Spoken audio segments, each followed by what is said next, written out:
Hello and welcome everyone to day 2 of the 30-day Facebook Live Challenge, which is Money Fear is Real and How You Can Change It. Today our topic is clearing stuck emotions. Woohoo! Who is ready for this? This is a biggie. This is really a lot going on here. Yesterday we spoke about how the fear response is triggered, how it also activates the fight-flight response and our sympathetic nervous system and how to calm that. So today is a nice follow-up to that where we're talking about emotions and what is it that we can do for our emotions that may be overly sensitive, they might be heightened. A lot of things can be going on with emotions right now. So my first question to you is, what is the emotion that you are feeling the most now? And what are the impacts that you're feeling about that? Feel free to write that. I'm monitoring over here on my other computer the comments so that I can see what is going on for everyone today.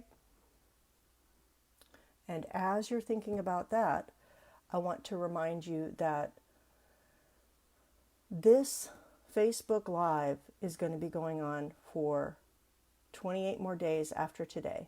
Each day we're going to have a different topic, something that is affecting us right now, very current, relevant topics about being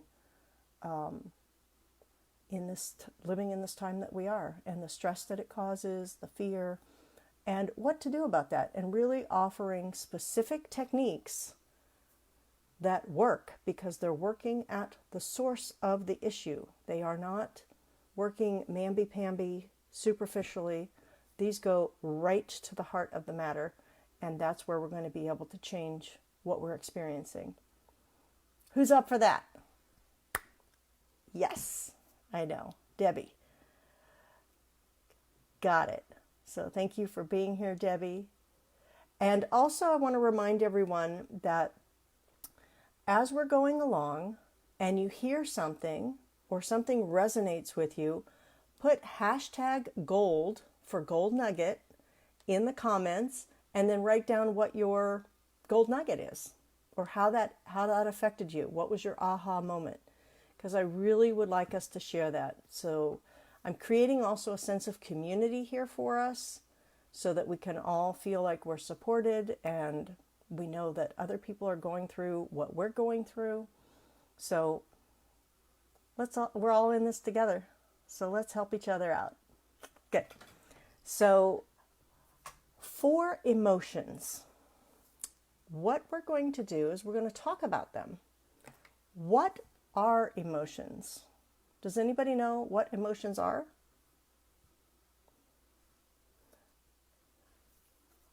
Well, I'll tell you. The word emote means to move. So as we're moving through life, emotions move through us. That's how they're meant to be. So something happens, boom, we feel an emotion. It's part of how we experience life. It's part of the joy of life. It's part of the challenges of life too. But every emotion that we have has a purpose. And it's important to know that they have a purpose. And each purpose is so important. And we wouldn't want to go through life without any one of our emotions, because they are also part of what's so valuable about our makeup. Who are we? We are our emotions. We're living, breathing beings. And what is it that we're doing? How are we going through this life? So each emotion that we have has a purpose. And probably the top two that we're experiencing now, I'm going to guess, I'm going to go out on a limb, is fear and sadness. Sadness is not always quite the obvious one for us. because fear is so strong. It's like this big sun and it's blinding us. And we're like, yeah, definitely, I'm feeling some fear. People around me are feeling fear. I hear it in the news media. Yeah. And rightly so, because there is uncertain times going on right now. And the fear that is running rampant is the fear about the virus, the coronavirus. So we all want to be safe. We all want to protect ourselves. So like we talked about yesterday, our fight-flight system, our nervous system is most likely heightened right now because we're looking for the danger that is out there, that is real. And when we're doing that, that is affecting every aspect of our life. So it's affecting money, relationships, career, personal growth, spirituality, and of course, health.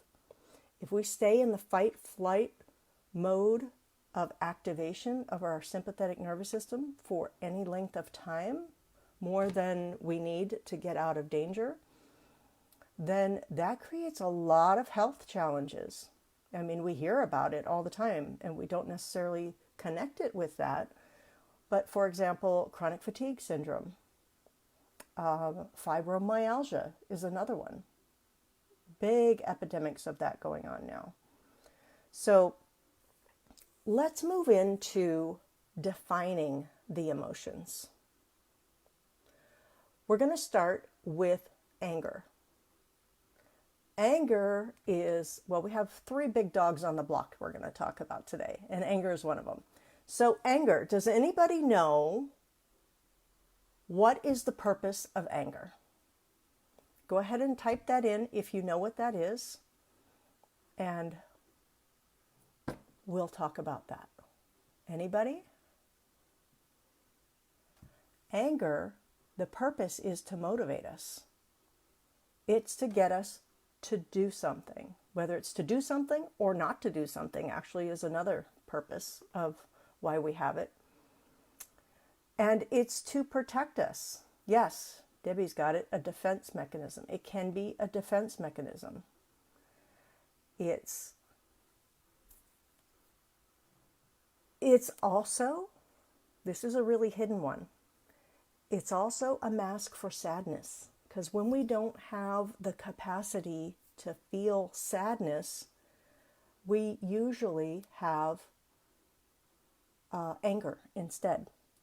It's because the sadness is just too much for us to be able to experience or to connect with. So we'll go into anger because anger is an easier emotion to feel for most of us than sadness. So we will choose that. And I know a lot about that because that was my preferred motivator for the majority of my life. I grew up with in a house where there was a lot of anger, and anger was used to motivate us. And so I learned to internally have that motivation strategy for myself. And now I rarely go into that motivation, but sometimes if I need a really extra oomph, if I'm not really watching myself, the anger is going to jump in and just like bite me in my ass, basically, and until I do something. So then I have to do a little bit of work on myself with some of the techniques that I'm going to share with you guys. And then I get back to a normal motivation strategy, one that is much more healthy for me. So is anybody feeling anger right now? You can raise your hand, you can make a comment, you can push one of those cute little buttons, the hearts or the thumbs up. Go ahead and let me know, is anybody feeling anger? I just want to take a pulse and see where we are. Okay, nobody's feeling anger. Okay, great. So we're going to move on now. Oh, one person is. Okay, I see that. Great. So hold that thought. We're going to come back to that when we get to our techniques. Next big dog on the block is sadness. So does anybody know why we have sadness? or what causes sadness. This sometimes we can think that, oh, we just don't really know, but most of the time, sadness is because we have lost something that we loved or cared about. So it is kind of the flip side of love. So in order to be able to have the experience of sadness, we have to have cared about whatever it was that we lost. And so what we lost is now gone, and so we feel sad about that. Sadness is also it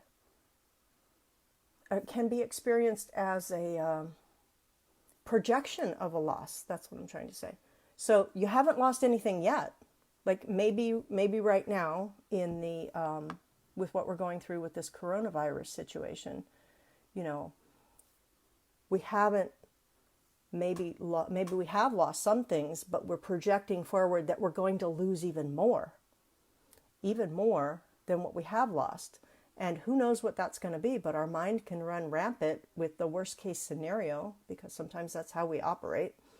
So we want to just be aware of, have we already lost that thing or that person or not? It's actually called premature loss, if you want to get technical about it. But who wants to get technical? Not me. All right. Who's feeling sadness? Go ahead and let me know. You can click on the little thumbs up, the heart. You can also make a comment. Just let me know if anybody is feeling sadness right now. And if you wouldn't mind just typing in, is it something you've already lost, or is it something that you are projecting into the future that you haven't lost yet, but your mind thinks that you are going to lose it? It's really an important distinction for us. Okay. Our third big dog on the block emotion that we're talking about today is, you guessed it, fear. The whole title of what we're doing our 30-day challenge on. I saved it for last because we are going to go into even more depth on it.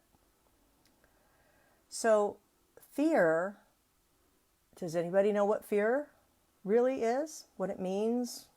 What it's meant for? What its purpose is? We went over it a little bit yesterday. And fear is about keeping you safe and keeping you alive. So it's alerting you to a danger that is potentially life-threatening. So when we have a fear, and that could be a fear of anything. Maybe we have a fear of heights. Maybe we have a fear of snakes, public speaking. Whatever that fear is, if you trace it back, if you keep going back, like, so I'm afraid of heights. Well, what does that really mean? What are you really afraid of? Like, go down the rabbit hole with it. Any fear, doesn't matter what it is, you are ultimately going to come to, it's because you're afraid of death. It's a fear of dying. And some fears, you might just think, oh, I'm just, it's really not that bad.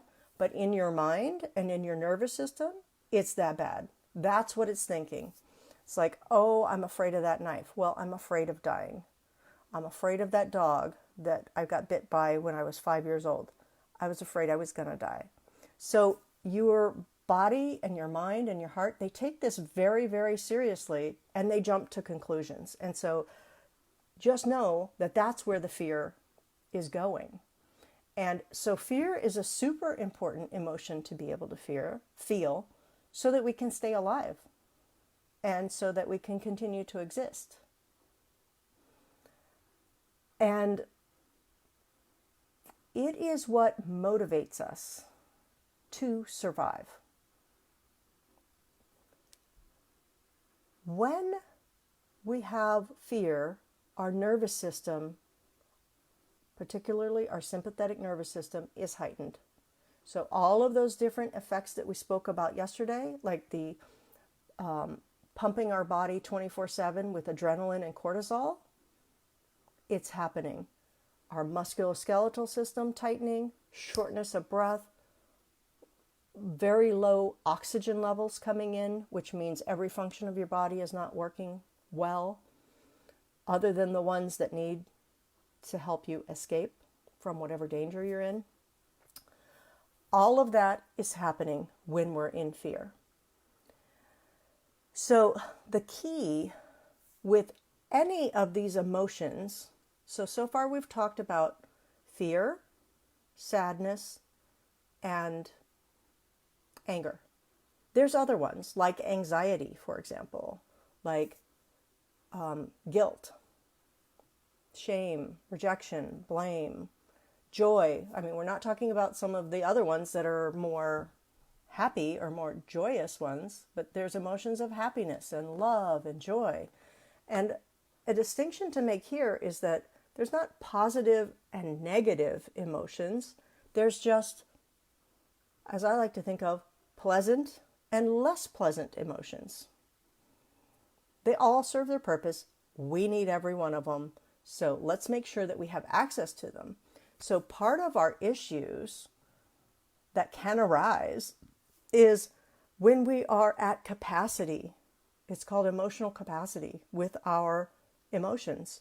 So for example, when someone has been so, well, what they really are experiencing is sadness, but they're experiencing it as anger. So you can think of it as their cup, and their cup is full of water. So let's say we have the sadness cup here, and it's full. So we don't have any more capacity. We can't pour any more water in there. We can't feel that anymore because that's already full. So as we pour it in, it's going to go over here into fear, for example, or I'm sorry, not fear, into anger. And so then when that one gets full, usually when anger gets full, that's when there's explosions. That's when there's, a physical outburst typically happens at that point. Because it's just like we're just like this bottleneck, this big powder keg waiting to explode because we haven't been able to fill the cup up with the emotion, and our capacity is big enough that we can fill it, and then it can move out and move through us. That's ideally how our emotions move. The problems come when they get stuck. And that's why we're talking about stuck emotions today.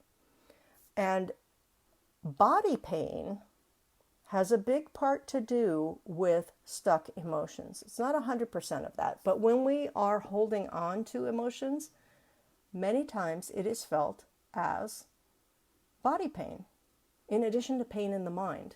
In yoga, they actually have something called the vrittis, Vrittis, and they call them painful mind waves. And that is about, they don't say it, but my interpretation is, it's about those emotions that are stuck, and they're very painful in the mind as well as in the body. So the key is to move and to let the emotions move. Hi, Ellen. Hi, Patrick. Thanks for joining us. And part of how I learned all of these lessons is from my personal experience. I've had 5 major concussions in my life, and each one of them was also a head, back, and neck trauma. And so I searched for years to find therapies to help me, and I thought that it was all body pain. And yes, there was a lot of body pain, but what I didn't know was that there was a lot of pain from the stuck emotion, from the traumas of the events, but then there was also stuck aspects of it in my mind and the programming of my mind, the false beliefs, the limiting decisions that I had made up about that, the parts that I had created that were in conflict with me. So it's very multidimensional. And in one of the businesses I own, it's called the Lasting Pain Relief Center. This is what we specialize in. When people come to us for chronic pain, or trauma or abuses or stress that they're experiencing, they typically come to us for their body pain. And it's partially in the body, but it's also, like I said, in the mind. It's also in the energy. And we have got to get those emotions to move. So it's actually been scientifically proven that emotions get trapped in the cellular matrix of the fascia, which is in our body. It's very physiological. And as we're doing work, say with our myofascial release work, which is releasing that fascial matrix in the body, the emotions can come out. So that's another way to get some help. But I'm just telling you this so you can get a context of how big and pervasive this issue is and how it's everywhere. So for example, chronic pain in the body. Let's say we broke an ankle. Well, the first 8 weeks of our recovery are that body part is healing. So let's say we broke the ankle. What happens is a signal gets sent via our nerves from our ankle, up our leg, up through our dural tube in our spine, up into our brain and our central nervous system. The brain interprets it. Is that pain or is that not pain? It's up to our brain to interpret that. And that's why you see so many different people who have different levels of pain. You can see people go, oh, I have a very high pain tolerance. Other people, they've got a paper cut and they're in ER. Whew, like it's the end of the world. So that signal comes up, goes to the brain. The brain determines, what is it? Is it pain? Is it not pain? What level of pain is it? What do we need to do about that? And then it sends a signal back down to that body part of what to do and what's happening, what it's been interpreted as. So it will often send a signal to immobilize. So that's why when you have an injury, it usually gets very stiff. Part of it is also that there's an inflammation aspect of it. The inflammation is meant to not only immobilize, but also the macrophages from the immune system are being sent out to heal that. And it takes an inflammatory process to heal it. So if you're trying to just always reduce inflammation when you have an actual injury, not always the best idea. Sometimes it is, sometimes it isn't. Okay, we're going down a rabbit hole here. I'm coming back. We're coming back, Earth to Olympia. So the point is, at first, the signal comes from the body part to the brain. Brain interprets it, sends it back down. Here's what we got. Here's what we're calling it. We're calling it pain. We're not calling it pain. Then after 8 weeks, that body part is pretty much healed. Sometimes it takes a little longer. We can go into 12 weeks. But pretty much after that, the brain is actually proliferating the pain. It's no longer coming from that body part. So when we are in a state of not pain, we're just walking around, living our lives, we're feeling good, there are about 10% of our nerves are available for pain, should it happen. But once we get into that chronic pain state, that's when trouble starts to happen. That's when the brain is actually taken over and is proliferating and creating the pain. So, long story short, to let you know that we need to address the mind, the body, and the heart, because they're all 3 major players and they all have to be addressed. And Ellen has given us a lovely comment. Positive thinking and affirmations are not going to be enough to clear this stuff in our brain. Isn't that the truth? Ellen, you get 5 gold stars today. Kudos to you. That's why they don't work. When you're talking about really making change, people think they can make it on the thought level, But the thoughts are the fifth of 7 steps of how you do money. I'm gonna use the metaphor of money. It's a process of doing other things too. So at the 5th step, that's where the thought comes in. So if you're really just trying to change right there, you've missed the boat, because steps 1 through 4 are what's really bringing you to the thought. So in this case, it's our programming. It's our false beliefs, our limiting decisions, our strategies, our stuck emotions, our parts. Like, there's so many different things. Our physiology, our connection to community or not. All of that feeds into how you doing or not doing. So, and what you're thinking. So a thought is not just a thought, a random thought. It has a whole pedigree behind it. So when you're trying to change that, we have to go back here to ground zero. And that's what I'm sharing with you, because I really want you guys to be able to get back to being who you are, and and to be able to function. Is the threat of this virus real? Yeah, it's a real threat, and you should take measures for that. However, there's other things that need to happen. So with the techniques that I'm sharing with you and the information, it will help you to better be able to function, to not be paralyzed, not have that freezing effect from your fight, flight, freeze response, because you do need to function, and it's healthy for you to function. It's better for you to move than not move. So even if you're just going throughout your day, just move. Like, even if you've been sitting for a while, stand up, do some shoulder rolls, do some stretches, do some deep knee squats, go up some stairs, like just walk around the house. Just do any kind of movement that you can within tolerance. If a person is in pain, then do what you can outside of the pain threshold.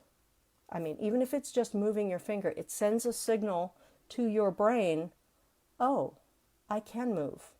I'm actually not paralyzed. And then it starts to really help you. Does anybody have any questions or comments? Anybody? Let's see. I'm going to check over here. Has anybody put #gold for golden nuggets that you might be getting? Any ahas, any breakthroughs? Feel free to put those into the comments, because at the end of the 30 days, guess what? We're going to have prizes. We're going to give prizes to people who have different types of categories of, like maybe people who've made the most, people who've made the most insightful, the most funny, like categories like that.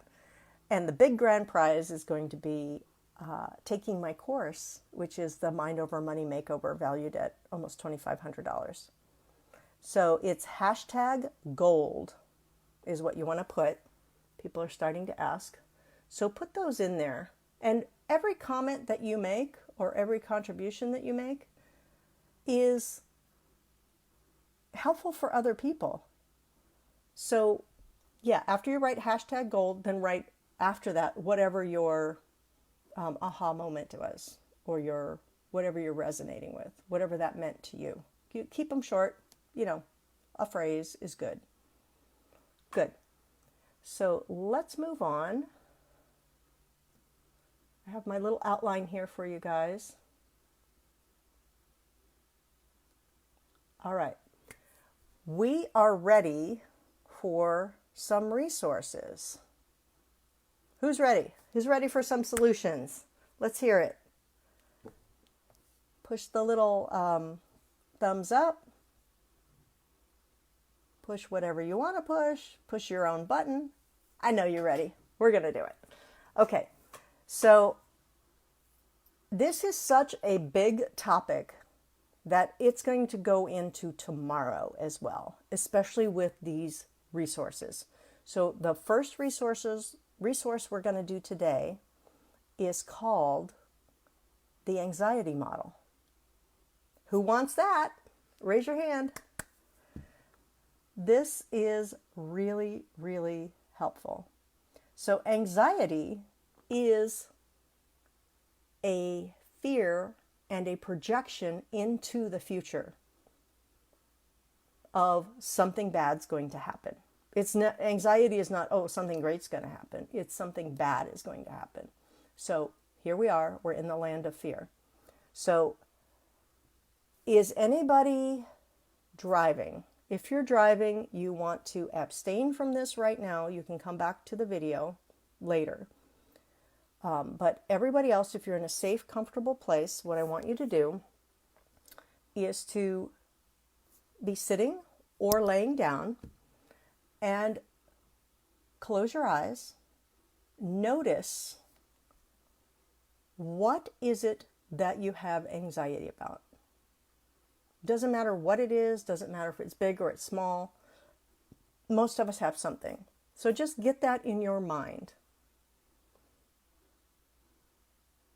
Yes, the anxiety model, somebody's asking what's the anxiety model, that's what we're doing right now. It's to alleviate anxiety and make you feel better pretty darn quickly.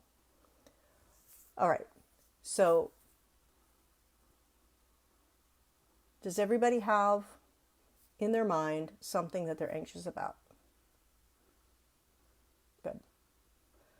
So what you want to do now is we're going to ask your unconscious mind a question. This is where the fun begins. So your unconscious mind is where all of your information is stored. It's like your Wikipedia, it's like your Google for everything that's ever happened to you and everything that you've ever learned. So we're going to ask it a question. And here's the easiest way to get in touch with your unconscious mind. I'm going to ask you a question, and then you're going to answer it very quickly because you know the answer. Your unconscious mind is going to pop it up for you. You do not even need to think about it because you already know it. So for example, what's your name? Olympia, right? It just pops up. There's no questioning. There's no searching for it. There's no trying to figure out what it is or what's the meaning behind it. Another good one is, where do you live? So with that in mind, I'm going to ask you some questions, and we're going to be talking to your unconscious mind. So just let that bubble up the answers for you. And it's so happy to share them with you because it would like to get rid of this anxiety as well as you. So is it okay for your unconscious mind to clear this anxiety now? The answer is either going to be yes or no.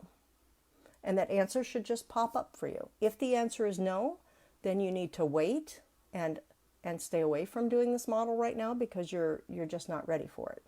If the answer is yes, then we go to the question of, is your conscious mind also okay to have all the positive realizations of having released this anxiety now? And that answer needs to be yes too. So if it's a no, again, you're going to stay away from doing this right now. You can come back later and ask yourself those two questions again.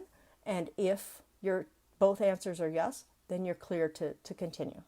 Okay.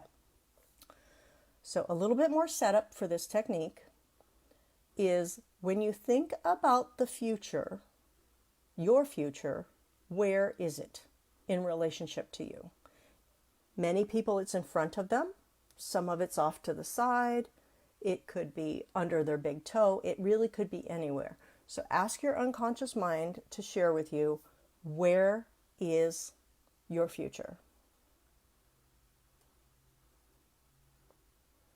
Yes. Then ask your unconscious mind, where is your past? So for many people, the future's in the front, the past is in the back. It doesn't have to be that way. There's no right or wrong. It's just whatever it is for you. So get clear on where's the future, where's the past for you. Then you draw an imaginary line between those, and it goes to infinity in each direction. And now we're ready. We're ready to float up on what's called our timeline. So the anxiety model is part of what's called a timeline technique.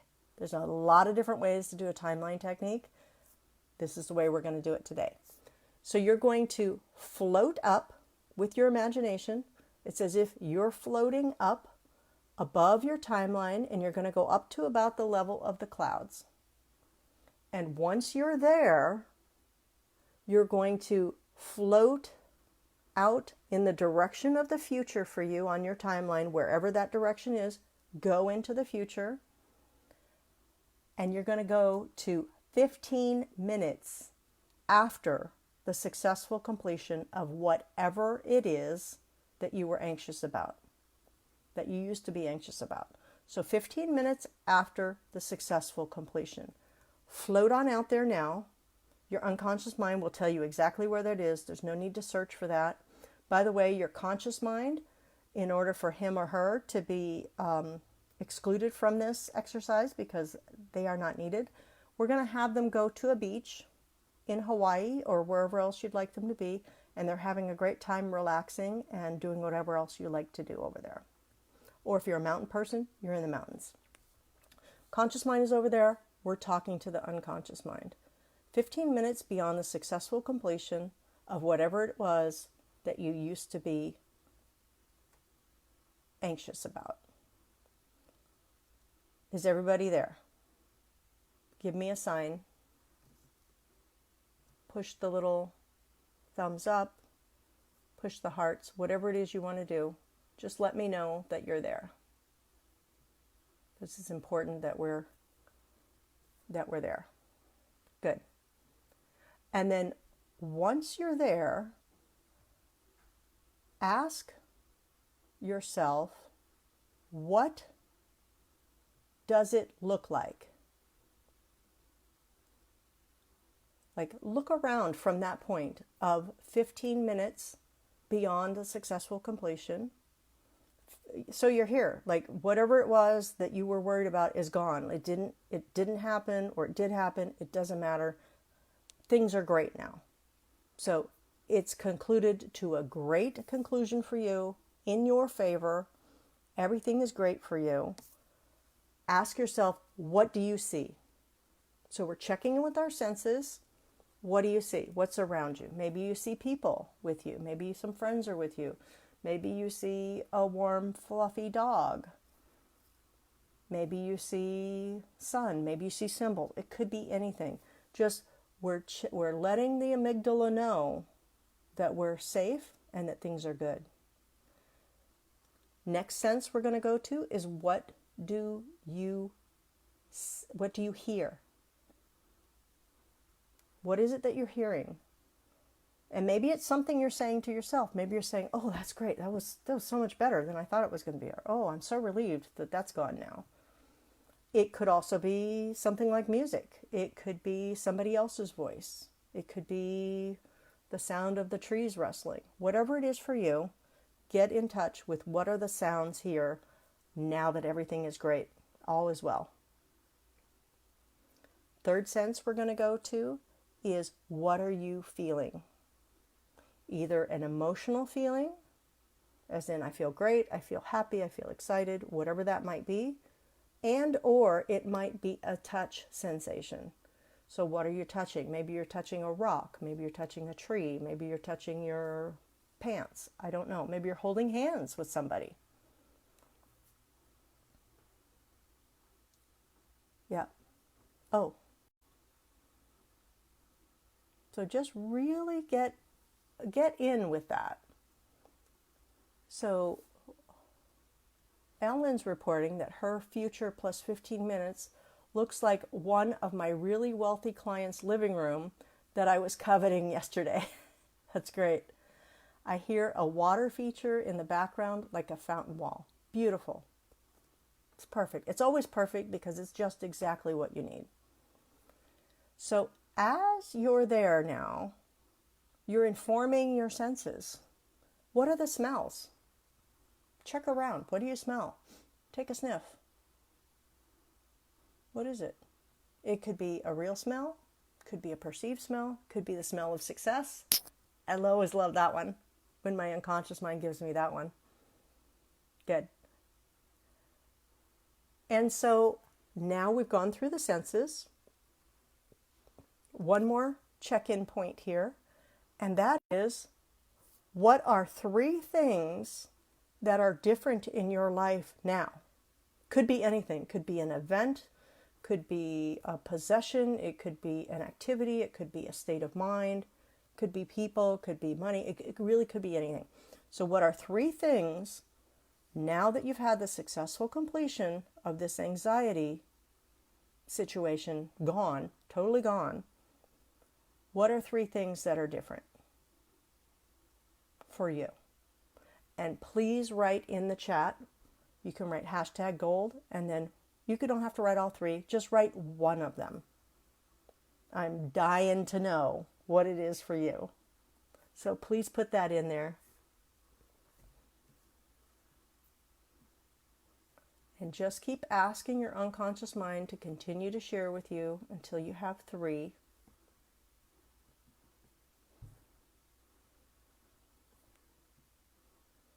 Excuse me, I'm going to sneeze.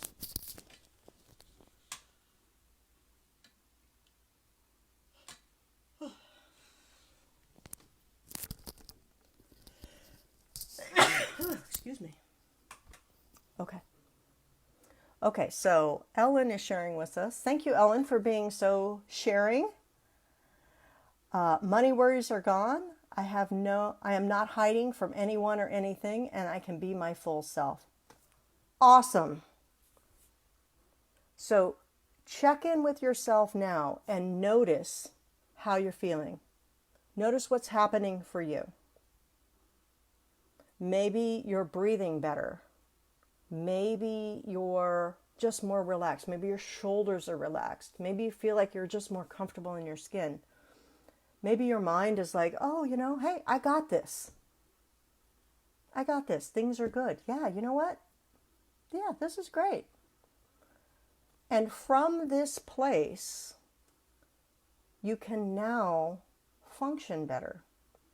You can now work from a state of rest and digest, which is your parasympathetic nervous system, which is part of what we've been resetting for you through this exercise. So before I go too far, I want to bring you down off the timeline now. So come on back to now on your timeline, and then float back in to your body. And what did you have for breakfast? Yeah, I had oatmeal. It was great.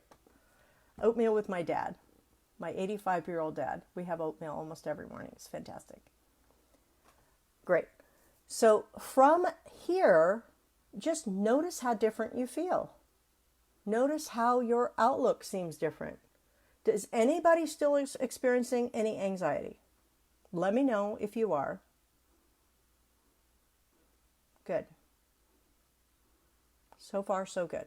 Most likely, you're not feeling any anxiety anymore. So that's a tool you can use anytime. And so we went a little bit long today, but that anxiety model is one that I really wanted you to experience and have in your toolbox. So you can always use that anytime. And once you've gone through it once, I don't have to do all the setup.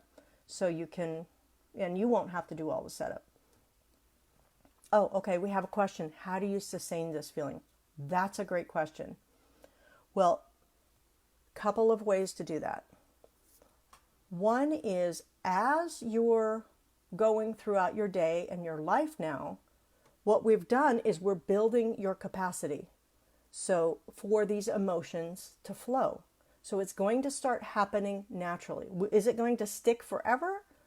I don't know. Most likely not. You might have to do it one or two times, especially in this heightened time of fear that we're in. So I just want you to know that.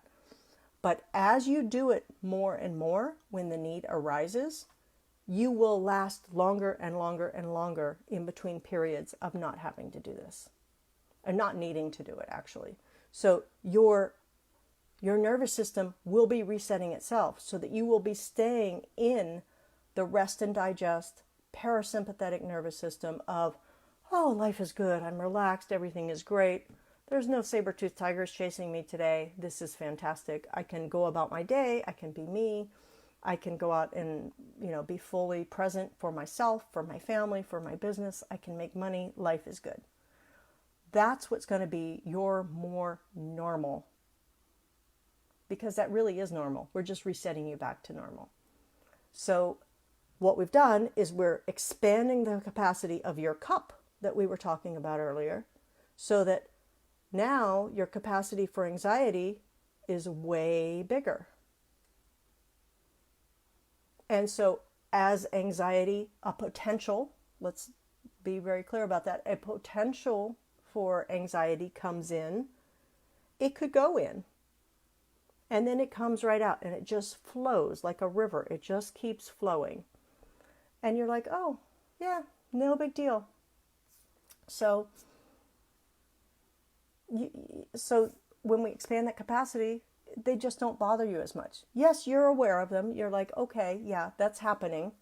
But it's not the end of the world. I know what's on the other side of that, and I recognize that as, that's just my amygdala, trying to warn me that there's a potential for an issue. But I see that it's not really that big of an issue. Or now that I've expanded my capacity, it might have been as big of an issue as it was before, but now it's flowing. It's not stuck for you anymore. So it doesn't affect you like that. That's the beauty of it. Like it's the gift that keeps on giving. Oh, Ellen is sharing with us. Now, she's done this for the second time. She and I did this in a private session yesterday, and she's saying now that she's doing this for a second time today, she got into the future plus 15 minutes much quicker, and her body and breath just knew what to do. Okay, see, there you go. It just keeps building on itself. So you'll find also that you'll be breathing better. Like you'll just be able to handle things better. You'll be able to be more of a support system for other people in your life. In addition to being a support system to yourself, you'll be able to be there for other people. And another important thing of what we're doing here is it's called riding on another person's nervous system. So I'm showing up here for you, and my nervous system is good. I make sure it's good. I make sure it's clear before I get on these calls with you. And so just being in the presence of someone who is calm and centered and in the rest and digest phase, even if you don't do these techniques, you will naturally start to dial down your nervous system. You might not get all the way, but you will start to dial it down. And you will start the process of resetting. So that's why you feel so good when you're around those people or animals, for example, animals that are calm. That's why they're so helpful to us. When you just pet a dog or pet a cat and the cat is purring or the dog is just like, oh, this is fantastic, rub my tummy, I love that. Then you start to dial down. So that's another option for you, is if you can get in the presence, and even the presence of like a Skype, or Zoom or Facebook, whatever your method is, or even just the phone. It doesn't have to be in person. Any of those methods with somebody who is in that calm state is really going to help you. So I hope that was helpful for you guys today. Any questions, do let me know. We're going to be back tomorrow. Let me check my schedule. Tomorrow we're going to be back at 4 p.m. This is one of those time conflicts that I just can't change. I'm actually going to be on a summit tomorrow that is at 3. So tomorrow we're here at 4. I will go ahead and post that for you. Again, let me know how you're doing. I'd love to hear, what's going on for you, how this is helping you. And feel free to share it with other people. Like, pretty much everybody needs this right now. All right. So thank you. Thank you. I'm so honored that you chose to spend your time and energy with me, and that I could be here for you. Thank you. Bye-bye.